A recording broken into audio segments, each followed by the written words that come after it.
Bismillahirrahmanirrahim. Assalamu alaikum student. It's lecture number 5 part 1 of chapter 2 page number 17 और 18 पे देखें. आज हम पढ़ेंगे जी डिफरेंट डेफिनेशंस. फर्स्ट है जी atomic mass. What is atomic mass? The atomic mass of an element is now taken as the average mass of natural mixture of isotopes, which is compared to the mass of one atom of carbon-12 AMU. Atomic mass unit is called atomic mass. इस definition को जो हम यूँ भी कह सकते हैं कि एटॉमिक मास किससे कहते हैं? डिफरेंट एक एलिमेंट के डिफरेंट आइसोटोप्स का एवरेज मास जो होता है, ठीक है, और जिसको हम कार्बन-12 से कंपेयर करके मेजर करें तो उसे कहते हैं एटॉमिक मास.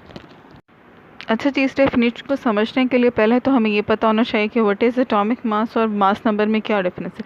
मास नंबर में जी हम सिर्फ और सिर्फ कैलकुलेट करते हैं नंबर ऑफ़ प्रोटॉन्स और न्यूट्रॉन्स को अगर हम ऐड करें तो हम कहते हैं वो किसी भी एलिमेंट का मास नंबर. जबकि एटॉमिक मास में हम जानते हैं कि हर एलिमेंट का यहाँ एलिमेंट के मोर देन वन फॉर्म में एग्जिस्ट करते हैं, आइसोटोप्स प्रेजेंट होते हैं, ठीक है. जैसे आपने कार्बन के आइसोटोप, हाइड्रोजन के आइसोटोप्स वगैरह पहले पढ़े थे, ऑक्सीजन के पढ़े थे. तो उन तीनों अगर एक फॉर एग्जांपल ऑक्सीजन है या हाइड्रोजन के 3 आइसोटोप्स हैं, प्रोटियम, ड्यूटेरियम और ट्रिटियम, तीनों को जो एक एवरेज मास होता है, ठीक है, वो कंसिडर किया जाता है जी एटॉमिक मास. ओके जी, अगर हम यहाँ पे देखें तो ऑक्सीजन का एटॉमिक मास 16 AMU है एटॉमिक मास यूनिट के लिहाज से. सल्फर का 32 है.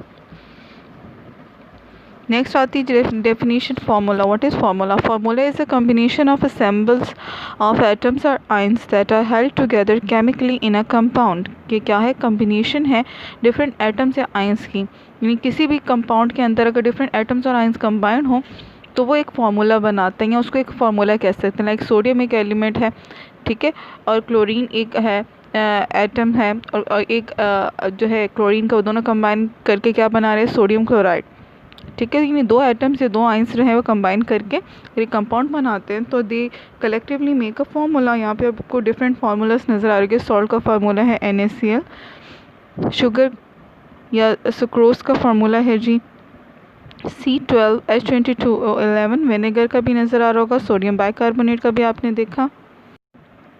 ओके जी, नेक्स्ट डेफिनेशन है जी एम्पेरिकल फार्मूला. EF सिंबल से डिनोट किया गया है इससे. डेफिनेशन क्या है? A formula that gives only the relative number of each type of atoms present in a molecule.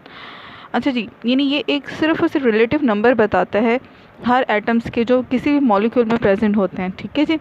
Other words, दूसरे अल्फाज में कह सकते हैं, the empirical formula does not necessarily give the actual number of atoms in a molecule. यानी ये actual number का नहीं बताता, बल्कि ये बताता है कि किसी मॉलिक्यूल में कौन से एटम एग्जिस्ट करते हैं. एक आप कह लें आसान अल्फाज में, ये उसके एक्चुअल नहीं बताता पर रिलेटिव नंबर्स शो करता है.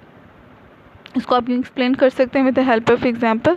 फॉर एग्जांपल आपके पास बेंजीन है. बेंजीन का फार्मूला हम जानते हैं C6H6 है, ठीक है. ये फार्मूला क्या है? एग्जैक्ट फार्मूला है बेंजीन का, लेकिन इसके अंदर हम जानते हैं कि बेंजीन के अंदर जो कार्बन है उसके अंदर 6 कार्बन प्रेजेंट है और 6 हाइड्रोजन एटम्स कंबाइन करके बेंजीन का फार्मूला बनाते हैं.